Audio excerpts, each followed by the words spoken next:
Tuloy po natin mga kapatid. Ang ating bagong belt pack amplifier ay courtesy donated by Dr. Imelda. Maraming salamat po. Okay, buksan natin yung Bible natin sa Lucas chapter 23. Page 113. Oo.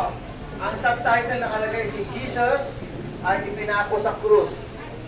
Okay. Ito po ang nakalagay na subtitle dito. Nandiyan na po kayo, nakita nyo mga babae. Meron po kayong kopya dyan. Ano po? Lucas. Teka lang.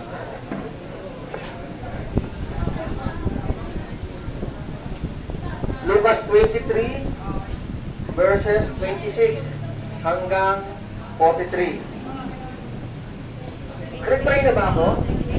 Nakapag-pray na ako, no? Okay. Sige, basahin natin mga kapatid. Dito po, mula sa 26 hanggang 43, nadidinig po ako? So, inibitahan ko kayo na magnilay-nilay tayo, makinig tayo sa salita ng Panginoon. Ito po ay nangyari kung bigit kumulang na 2,000 taon na nakakaraan. More or less, Webes din to hanggang Friday nangyari. Actually, naipako na siya dito, so more or less Friday na po ito. So verse 26 hanggang 43, meron po dito 5 tao na ma-encounter si Jesus. Ulitin ko may 5 tao ma-encounter si Jesus dito. Tingnan natin kung sino tayo dito, kung ano yung kalagayan natin dito.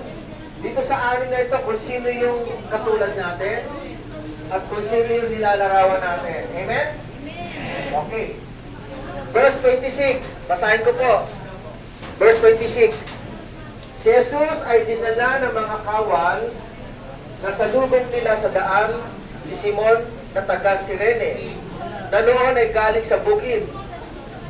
Binigil nila ito at ipinapasan dito ang krus habang pinapasindot kay Jesus. Okay. Unang lalaki na na-encounter ni Jesus ay si Simon. Tama? Si Simon ay taga Cirene, siya nagbuhat ng krus. Mga kapatid, mabigat po yung krus na binubuhat ni Jesus.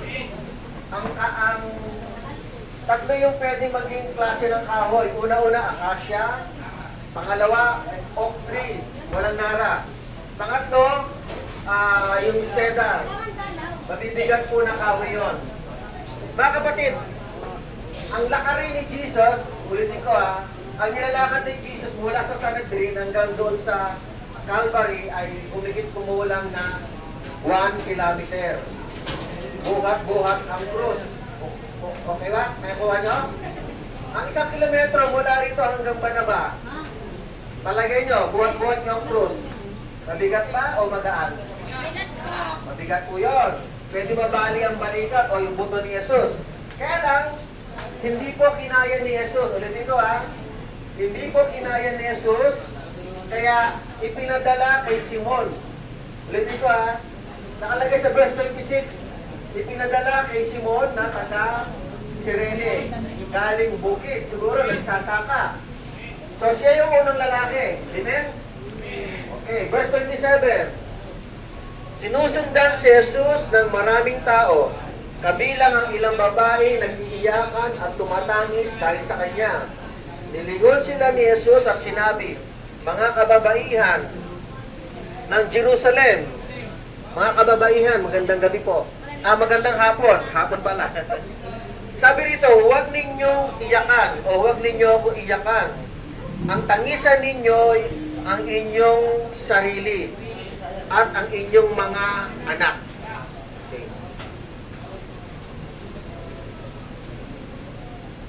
Okay. Okay. Sabi ni Jesus, mga kababaihang babae ng Jerusalem, huwag ninyong iyakan, ang tangisan ninyo, huwag ninyo ako iyakan. Ang tangisan ninyo ay ang inyong sarili at ang inyong mga anak. Ano ibig sabihin tangisan? Iyakan, magluksa. Malungkot kayo. Sabi ni Jesus, huwag ako. Ang inyong mga sarili at ang inyong mga anak. Bakit kaya? Verse 29. Tandaan ninyo, darating ang mga araw na sasabihin nila, pinagpala ang mga baot, ang mga sinapupunang hindi nagdadalang tao, at ang mga dibdib na hindi nagpasuso. Verse 30, sa mga araw na iyo'y sasabihin ng mga tao sa mga bundok, gumuho kayo sa amin at sa burol, tabunan ninyo kami.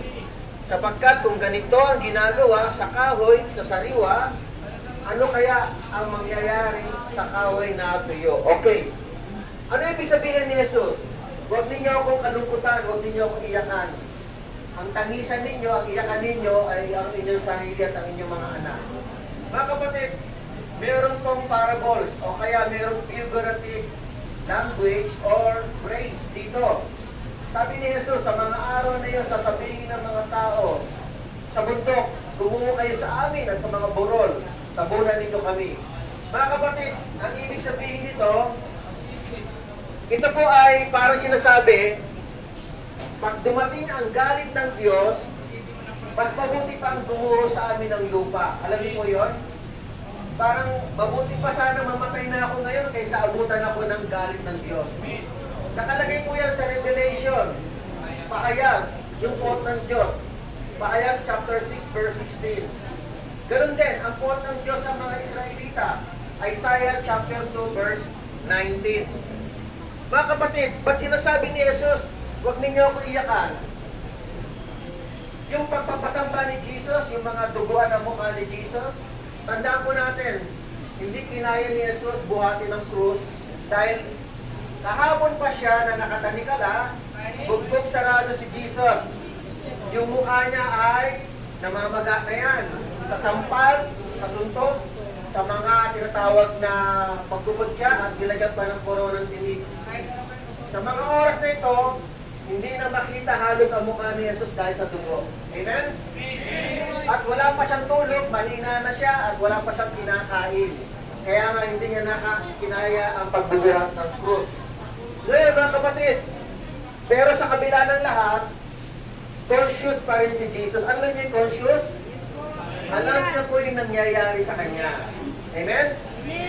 At yung pangalawang taong na-meet niya, na-encounter niya yung mga babae.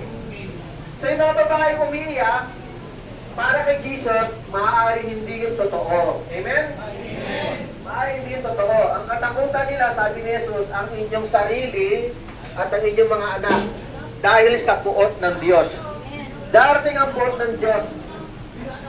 Sabi sa Revelation, ang puot ng Diyos, pag dumating, sabi pa nga ng iba, sana dinatna na lang kami, nabuhusan na lang kami ng lupa, okay, tabunan na lang kami ng lupa na buhay. Kaysa naman magalit ang puot, o yung magsumiklat ang puot ng Diyos.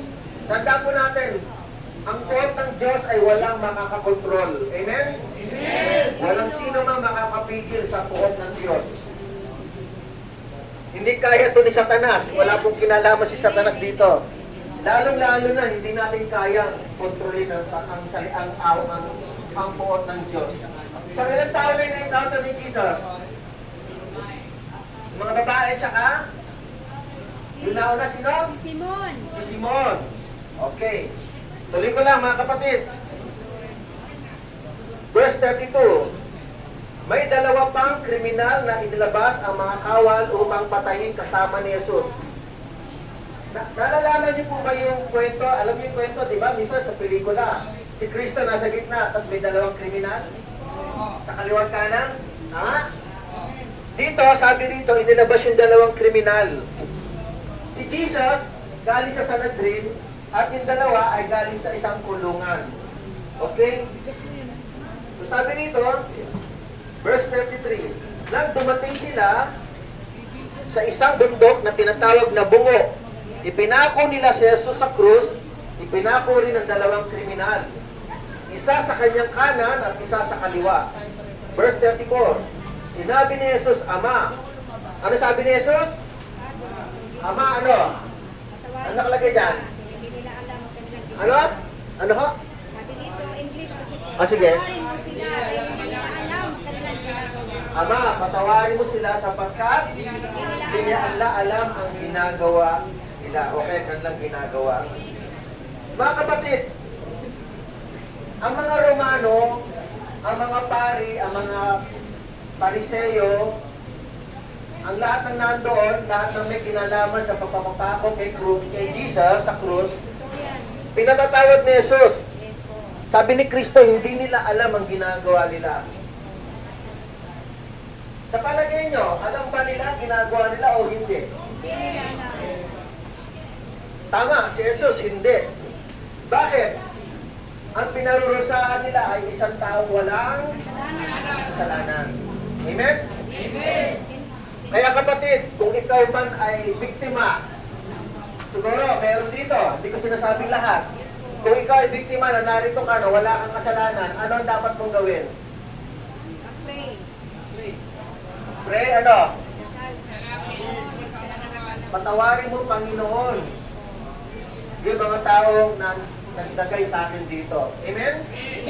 Baka naman sinasabi nyo sa isip nyo, paglabas ko, Panginoon, mata lang ang walang latay. Ha? Ano? Ba't natatawa si brother? Paglabas ko, tutumba ko. Kita tayo ulit. Ano ba? Mga kapatid, kung ano man ang dahilan ng pagkakapasok nyo rito, mga kapatid, tandaan ninyo, mas mabuting magpatawad kaysa gumanti. Amen? Sabi ng Diyos, ng Panginoon Diyos, vengeance is mine. Ako lamang ang gaganti. Ito yan po. Huwag ninyong ilagay sa kamay ninyo ang pagganti. Ilagay ninyo sa kamay ng Diyos. Amen? Dahil di natin pwedeng correct ang isang mali. We cannot correct the another wrong. At may termino doon eh. We cannot correct the another wrong with another wrong. Tama ba ako? Mistake. O we cannot correct the wrong with another wrong. Diba? Tama. Mistake. Hindi natin pwede itama ang isang mali sa paggawa pa ng isang kamalian. Mistake. You cannot correct the mistake with another mistake. Okay? Tuloy ko lang, mga kapatid. Nagpalabunutan ang mga kawal upang paghati-hatian ang kasuotan niya. Ang mga tao na may nakatayo roon at nanunood habang si Jesus ay kinukutya ng mga pinuno ng bayan. So, may mga taong bayan na nandoon. At sino pa ang pumuputya? Taong bayan, pinuno, di ba? So, ilan na yung encounter ni Jesus? Yung mga pinuno ng bayan. Pag ilan yun? Pangatlo. Pangatlo. Yung una, si Simon. Yes po. Yung mga Pangalawa, yung mga babae umiiyak. Pangatlo, yung taong bayan na kinukutya. Ano ibig sabihin ng kinukutya? Inaasar. Minamak. Inaalipusta. Paano sila inaalipusta? Paano siya inaalipusta?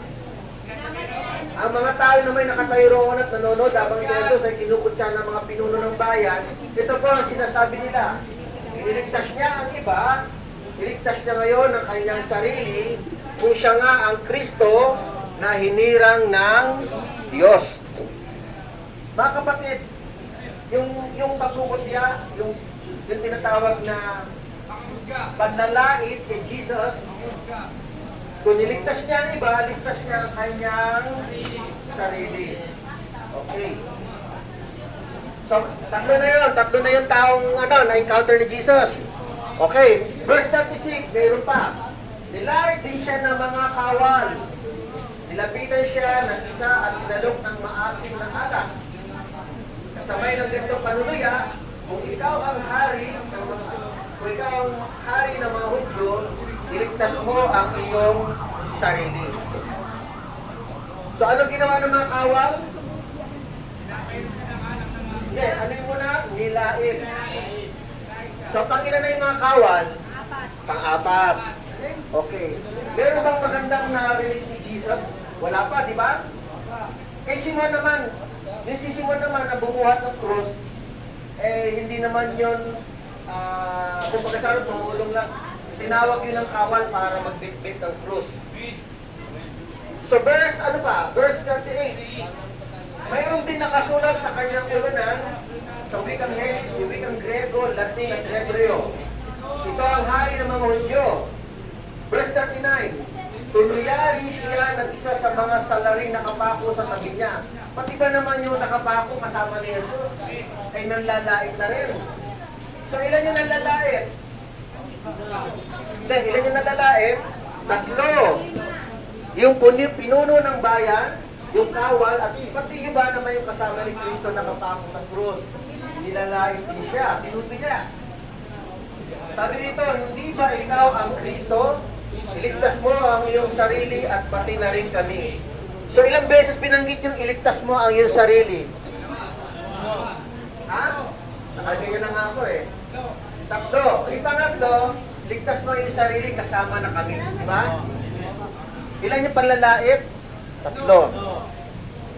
Pang-ilan na yung yung kriminal na isa, nanlalait. Pang-ilan na siya na-encounter ni Jesus? Pang-5. O, si ate natatandaan.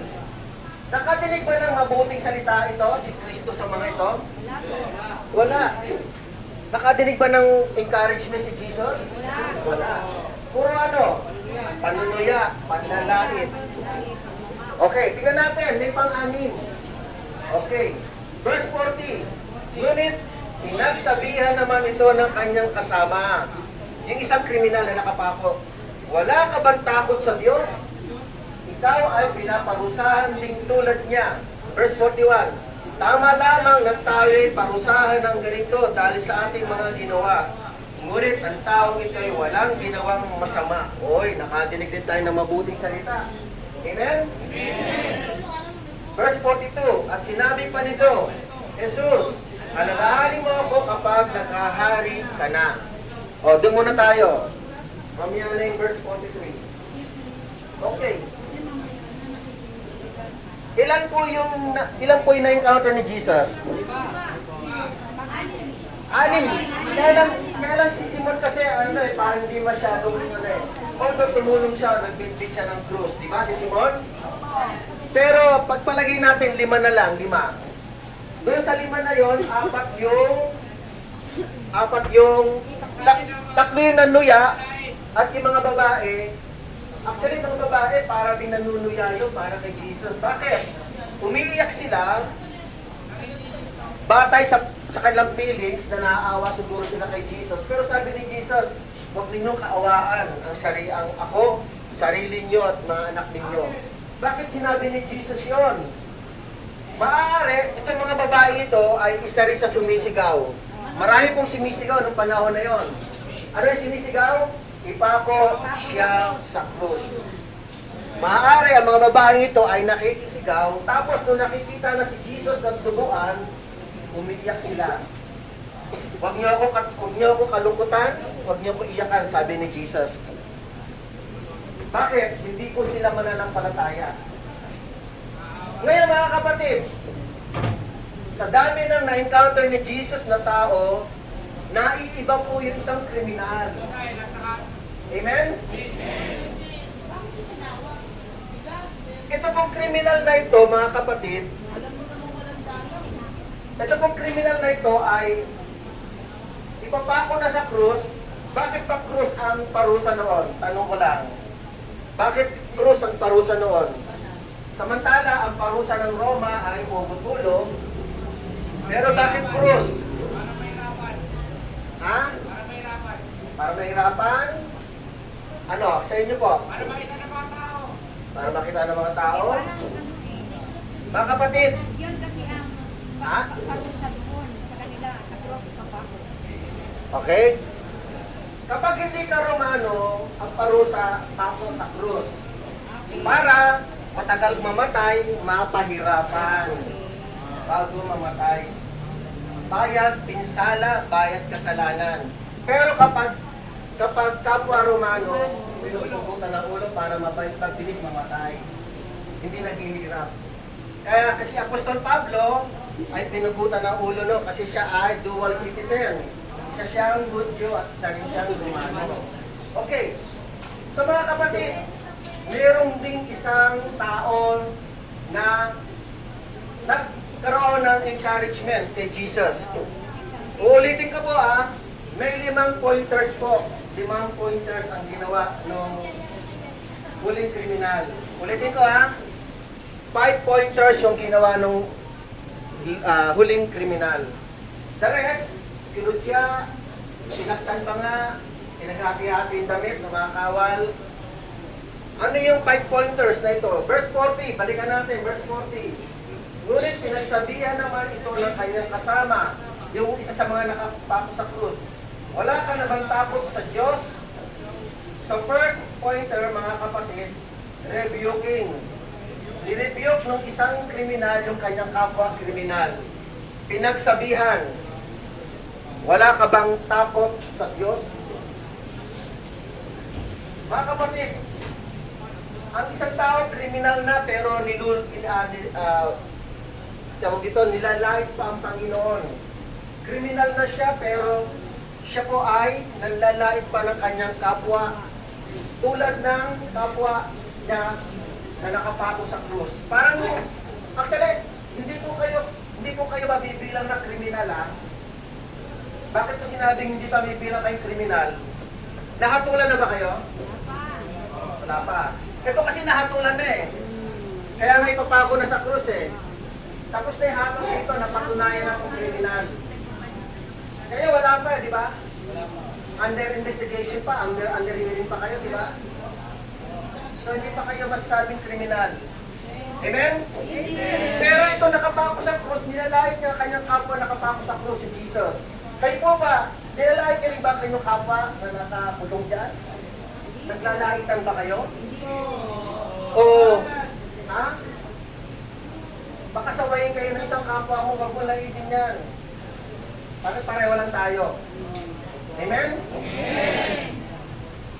Pero hindi na sinabi yung kriminal kay Jesus, ha? So, una, rebuking. Pangalawa, tama lang, wala ka bang takot sa Diyos? Ikaw ay pinarurusahan din tulad niya. Pangalawa, defending God. Pinagtanggol ng kriminal si Jesus. Ang sabi rito, no, wala ka bang takot sa Diyos? Nilalait mo ang Panginoong Jesus, ang Diyos. Wala ka bang takot sa Diyos? So dalawa, ano yung unang pointer? Rebuking. Pinagsasabihan, itinatama. Pangalawa, defending God. Pinagtatanggol si Jesus. Okay, verse 43, 41. Tama lamang na tayo parusahan ng ganito dahil sa ating mga ginawa. Pangatlo, pag-amin. Confession. Inaamin yung kasalanan. Amen?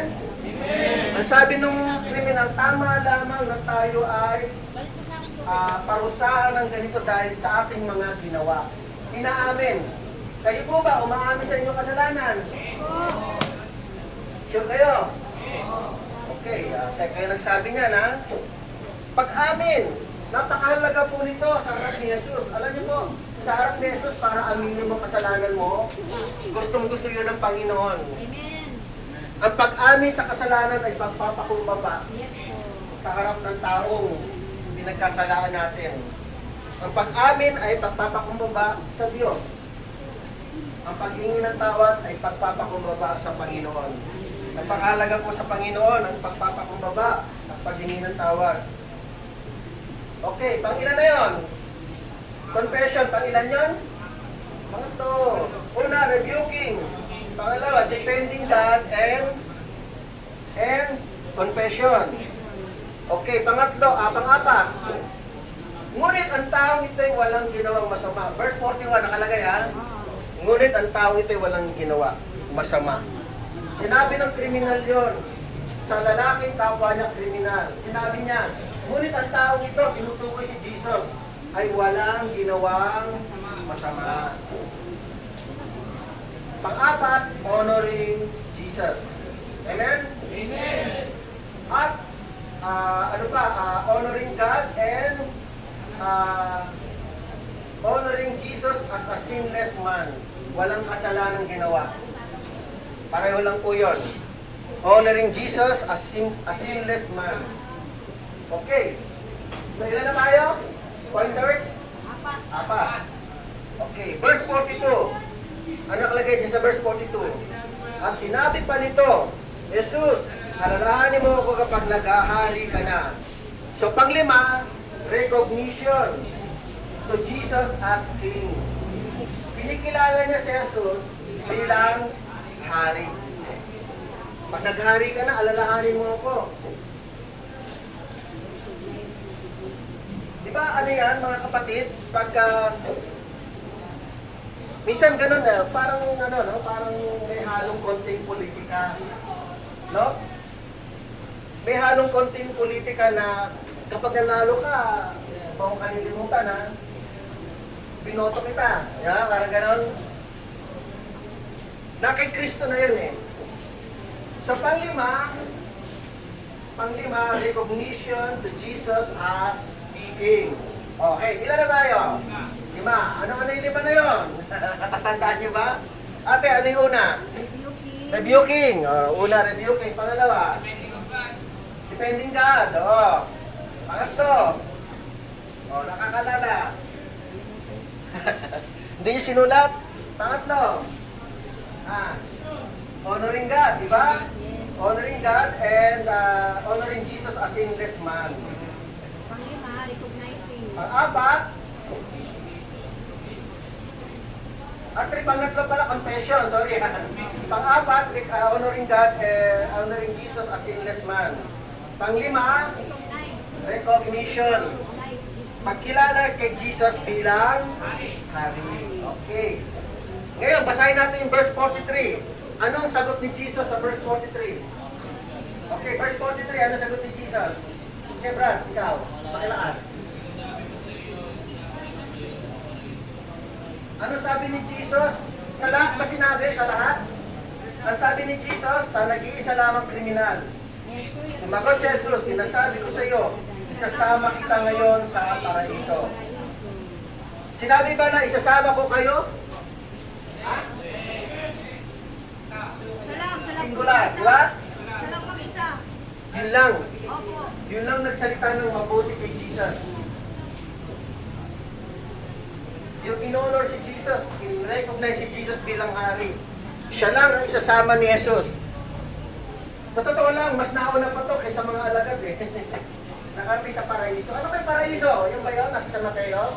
Yung ba yung Memorial Park? Oo, kalangitan. Ha? Kalangitan. Kingdom of God. Kalangitan po. Paraiso. Dami niyong sinabi, pero langit. Yan, okay. Tignan natin yung dalawang supporting verses tungkol sa paraiso. Basahin natin, 2 Corinthians 12, verse 2 to 4. Page 234. Sa kanan, page 234. Okay, page 234. Corinthians 12, 2 Corinthians 12, verse 2 to 4. Ako na lang magbabasa ha, pero sabayan nyo na lang ng paningin ninyo ha. Okay, basahin ko. Nakikinig kayo? Okay, salamat. Okay, basahin ko ha. Sabi rito ni Pablo, may kilala akong isang Kristiyano na dinala sa ikatlong langit. 14 na taon na ang nakakalipas, hindi ko lang matiyak kung iyo'y isang pangitain lamang o tunay na pangyayari. Ang Diyos lamang ang nakakaalam. Ang mga Hudyo, okay, makinig po. Ang mga Hudyo, ang paniniwala nila, may unang langit, may pangalawang langit, may tatlong langit. Ang unang langit, yung nililiparan ng mga ibon. Ang ikalawang langit, yung lugar kung nasaan yung mga araw, buwan, galaxy. Ang ikatlong langit, yung lukluban ng Diyos. Amen? Sabi ni Pablo, may isang Kristiyano. Actually, 14 years ago, siya rin yan eh, siya. Kasi nabugbog siya sa, I think sa Thessalonica, nabugbog siya, halos unconscious po siya, nawala na ng malay, muntik na siyang mamatay. Pero hindi po siya namatay.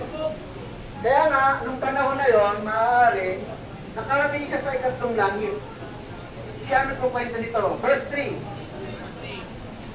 2 Corinthians 12, verse 3. Alam kong ang taong yun ay dinala sa paraiso. Okay? So, ikatlong langit ay, ano ikatlong langit? Verse 3. Alam kong ang taong yun ay dinala sa paraiso. Okay. Ang ikatlong langit ay paraiso. Hindi ko lang alam kung iyon ay isang pangitain o tunay na pangyayari. Tanging Diyos ang nakakaalam. Verse 4. Nakarinig siya ng mga bagay na hindi kayang ilarawan sa salita at hindi maaaring sabihin di numan. So si Pablo, ay nakarating sa paraiso, si Pablo ay nakarating sa ikatlong langit. Basahin mo lang sa aklat ng pahayag, ano pa yung paraiso?